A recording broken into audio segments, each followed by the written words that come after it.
All right, hello, welcome to Washburn University. My name is Dr. Austin Wei. I am the Bassoon professor here at Washburn University School of Music, and today we're going to be going through all of the excerpts for this year's brand new set of Bassoon All-State Repertoire for the state of Kansas. So let's get started. All right, so we're going to start with the Granger excerpt as our first one to talk through.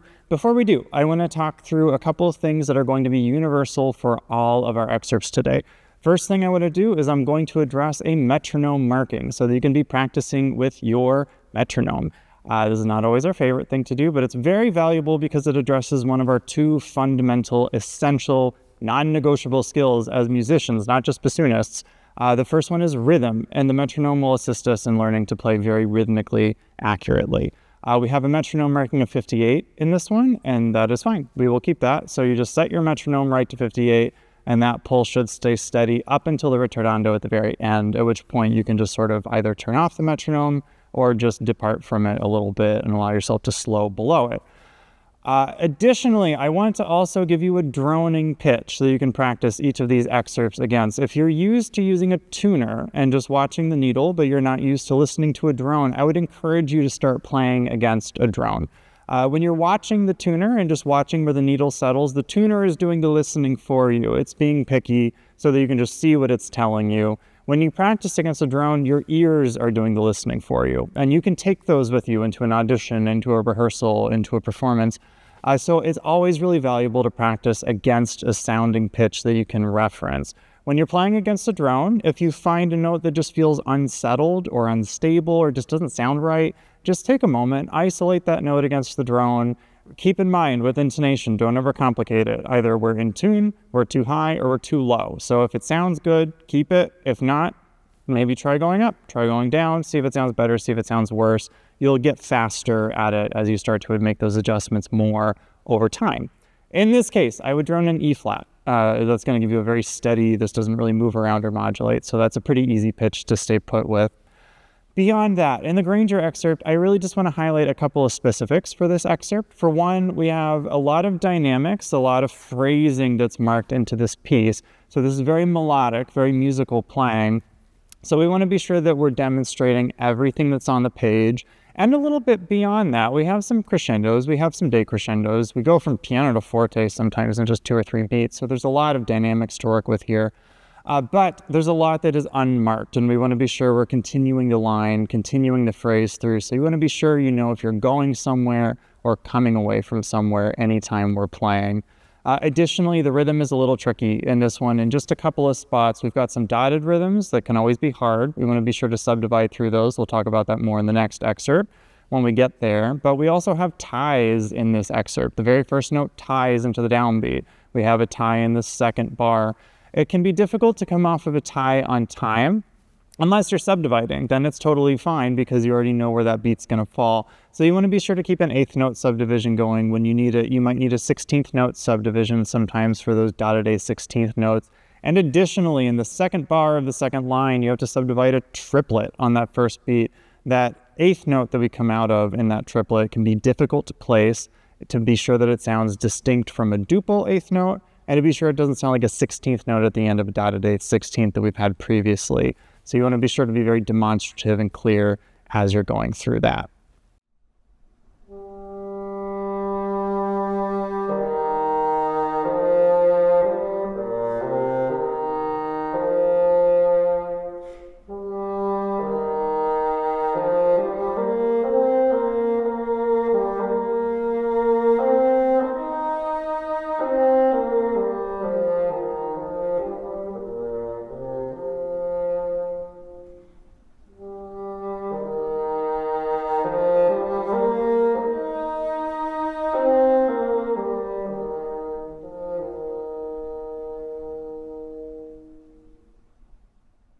So for the Armenian dances, we have a couple of specific challenges here. We're going to get into rhythm a little bit more, so we're going to build on some things we just talked about with the Granger.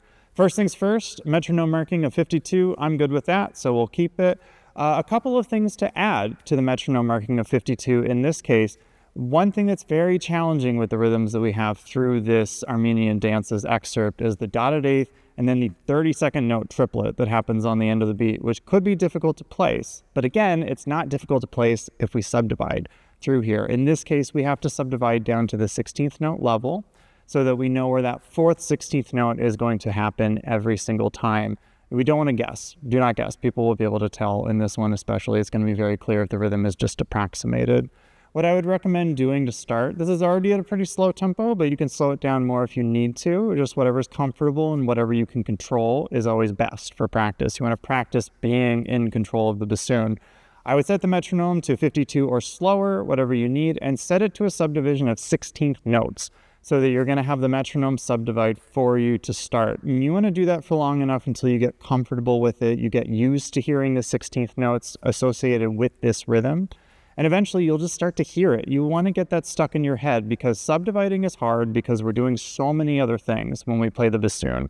We're worried about our air, our voicing, our embouchure, or are we holding it correctly? What's the reed doing today? There's a lot of other factors.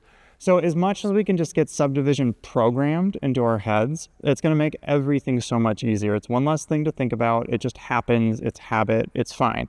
So I would start there. Once you get to the point where you're just hearing the 16th note pulse, pare it down to an 8th note pulse and the metronome. Take the subdivision out a little bit.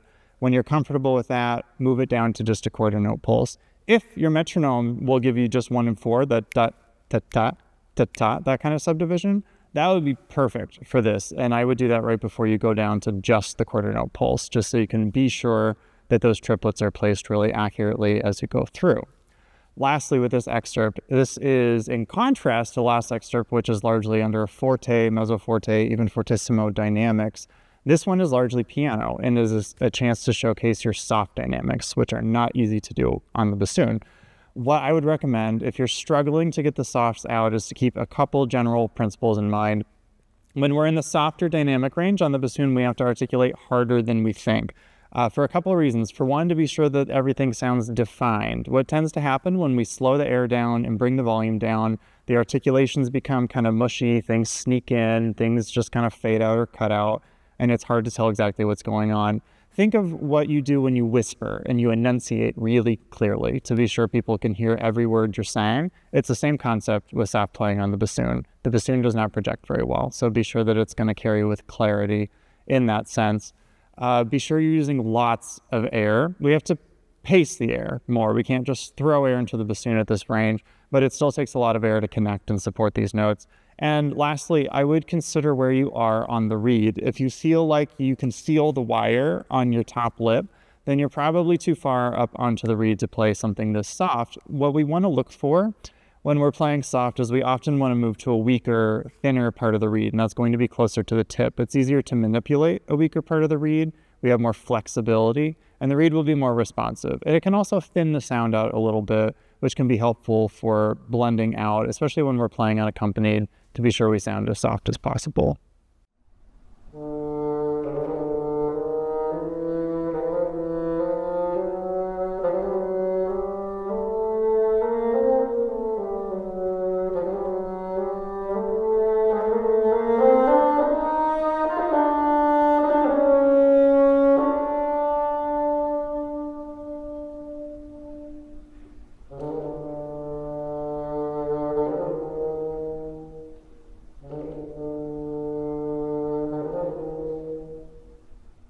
All right, so starting with the orchestral excerpt, so this is more into my home territory. We just played Symphony Fantastique about 3 or 4 weeks ago in the Symphony here in Kansas City. It's a famous piece. It's a wonderful piece of repertoire. What I would encourage you all to do is look up the context of this piece. So I'll talk about this a little bit more in the next excerpt. So I'll go into some more specifics on this in just a moment. But the database IMSLP, that's M as in mother, IMSLP, is a wonderful resource for anything that's in the public domain. You can pull up this entire part for the whole symphony and see what happens before this part, see what happens after. I would also encourage you to pull up Berlioz's program notes on the symphony so you know what the story is. This piece tells a very particular and very specific story.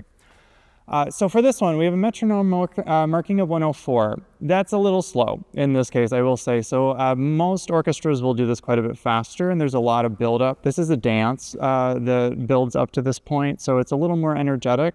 However, this is what the state of Kansas has sent you when an audition committee sends you an audition packet.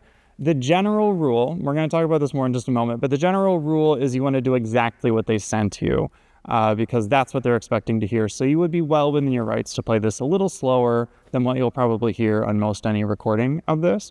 That said, you want to be sure it's very energetic as you go through. So as long as you have strong attacks, high volume in your dynamics, lots of forward momentum, never pulling back on the reins, that's going to help this one drive through and have the energy it needs, even at 104. Additionally, you can practice this against a drone of a C as you go through. Beyond that, we have a lot of articulations added in here. We have sforzandos, we have accents, we have staccatos, we have short crescendos that really swell across bar lines. You want to be sure to show all of those things with lots of clarity. And lastly, with this one, the technical challenge with this is it's almost too easy on the bassoon. We're in C major, we can move around pretty quickly in C major, and we're often just moving one finger at a time when we're going through here. The challenge is coordinating a one-finger movement with the tongue. If you feel like there's phasing between your fingers and tongue, be sure that you're tonguing really deliberately and really placing each note very strongly. The whole thing is pretty much fortissimo, with crescendos up beyond fortissimo as well. So we can be very strong through this entire excerpt, and that's going to help lock everything in as you go along.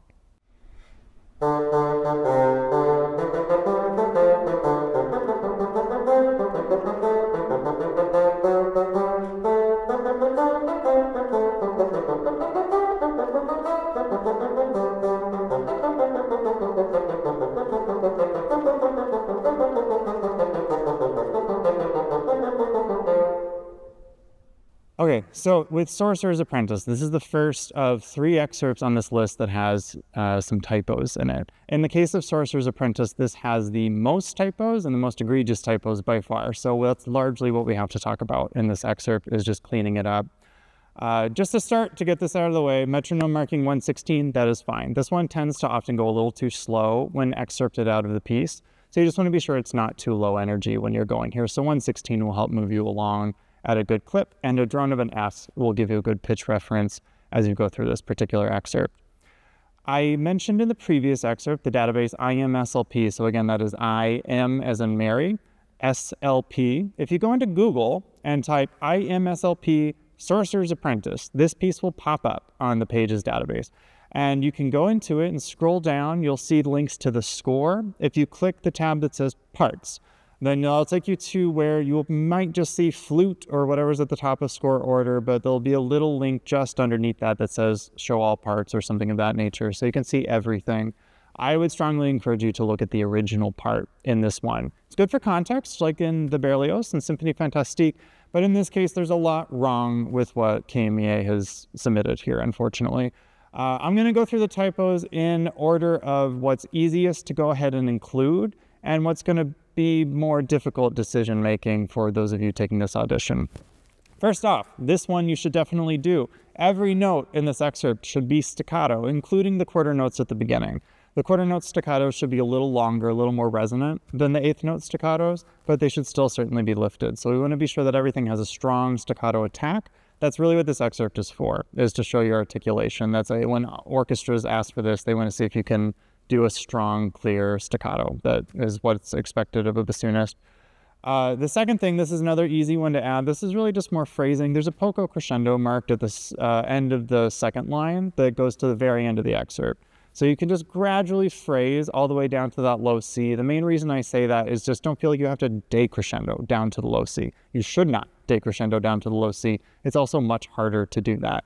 But in this case, you can just go all the way to the end and let the bassoon carry you out to that final low note. So those two I would definitely include. Everything staccato, crescendo, poco, little crescendo, just from the very end of the second line to the end of the excerpt. I added, well, I didn't add, but I didn't omit a grace note that's about 2/3 of the way through the last line between 2 E flats in the 1, 2, 3, 4, 5. Between the 5th and 6th bars of the last line, there is a grace note F that occurs before the downbeat E flat. That is in the original part. That is not in this part. If you're concerned about adding that, if you're concerned it's going to sound like a little blip or a mistake, I would leave it out. But again, it's in the original part. It should be there.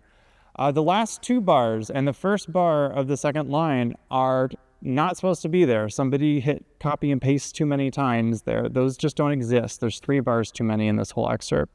If you're concerned about omitting those bars while knowing that the committee is looking at this part with those bars in them, you could go ahead and proceed to play them just as it's printed here if you're worried about that. Lastly, the last thing I'm going to say about this one, if you're concerned about meeting the expectations of the audition committee, which is always hard, we never know exactly what they want or what their opinions are going to be or what they're expecting or what their background is, I would encourage you to go to your band director and see if your band director can reach out to someone coordinating either the local district audition or the statewide audition, just if you have a chance to see what they're expecting to hear. If they know who's judging bassoons, if they know about these typos, or if they don't, just so that you can have that information in advance. Again, as a general rule, the thing we're generally taught to do is just play verbatim exactly what we're sent by any audition. This is often because sometimes they want a particular edition and you don't want to show up and play the Dresden edition of Tannhauser when they want the other one, that could knock you out of the audition, things like that. In this case, it's different because these are just very clear typos. So I would encourage you to try to get ahead of it if you can. But ultimately, I would do whatever you feel is the most secure and comfortable going into the audition.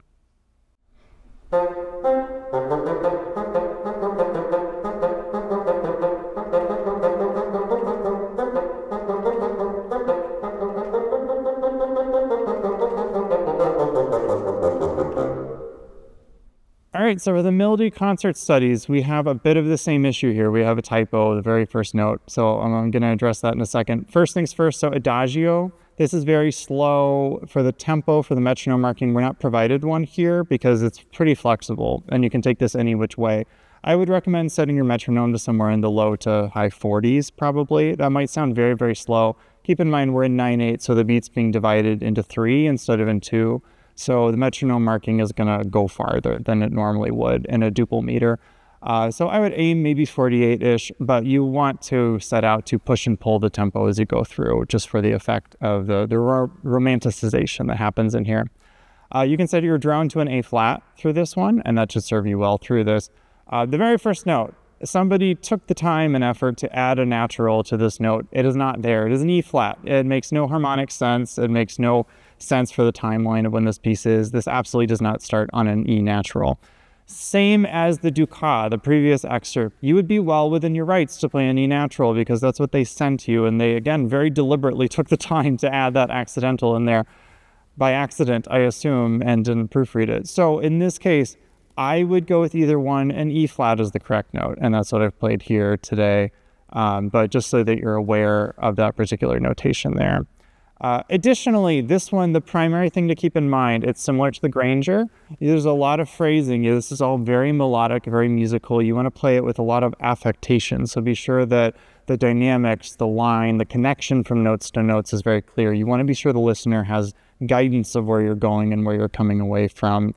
And feel free to have more ebb and flow in the tempo with this one. It doesn't really need to be metronomic and strict. You want to be sure that the tempo doesn't shift in a way where it distorts the quality of the rhythm, but you do want to be sure to shift the tempo. And last thing with this one, do remember that rubato doesn't just mean slowing down, it means slowing and speeding. So we want to do both in balance, because if we only slow down, then we're taking energy out of the music and never putting it back into place.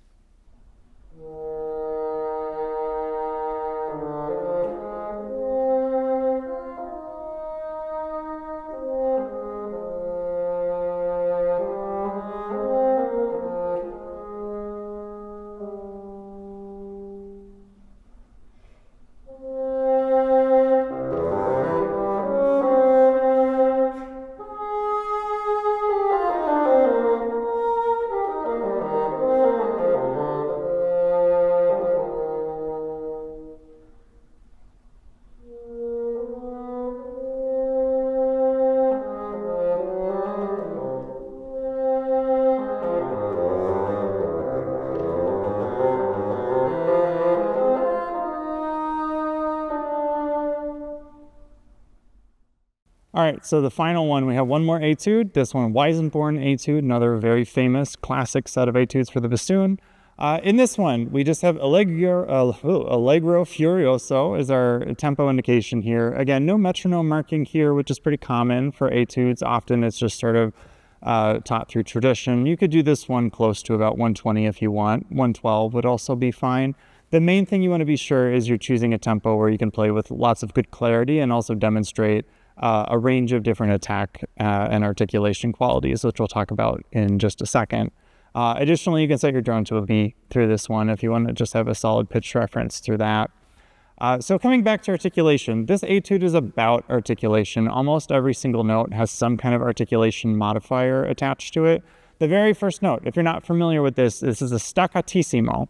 Staccatissimo is typically a much, much shorter version of a staccato. So as bassoonists, we often tongue stop these when they come up in certain types of repertoire. That would be like if we were playing Stravinsky, for example. This is not Stravinsky. This is quite a bit earlier than Stravinsky. So we do want to be very pointed and very extra staccato with this, but maybe not quite as clipped as we would for something a little more modern. So you just want to be sure it's a very quick, clean, deliberate note.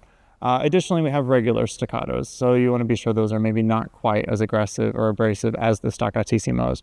We have accents in the mix, so these accents are going to be heavier. They're going to have more weight inside the note. A staccato or a staccatissimo is really all about the attack and a really quick release. An accent will have more sustain and more shape to it in general.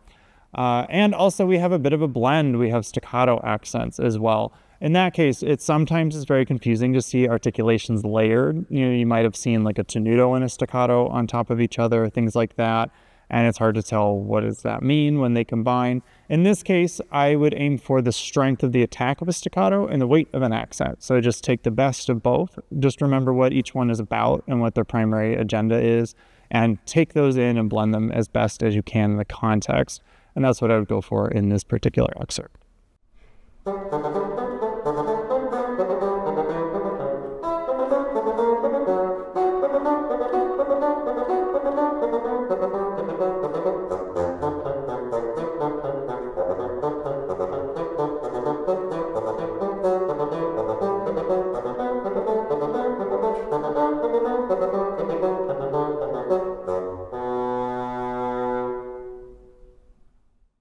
All right, well, thank you for watching. Once again, my name is Dr. Austin Way here at Washburn University. If you have any questions about anything, about using drones, looking things up on IMSLP, any of the practice devices I played, or any questions about, again, the typos or anything like that, please feel free to reach out. I'd love to hear from each and every one of you with any questions you might have. My email address is in the description of the video. And I'd be happy to either respond via email, or we'd love to have you on campus if you'd like to get a free lesson in before you go and take your auditions. So once again, thank you for watching, and I hope you all have a wonderful time playing your state and district auditions.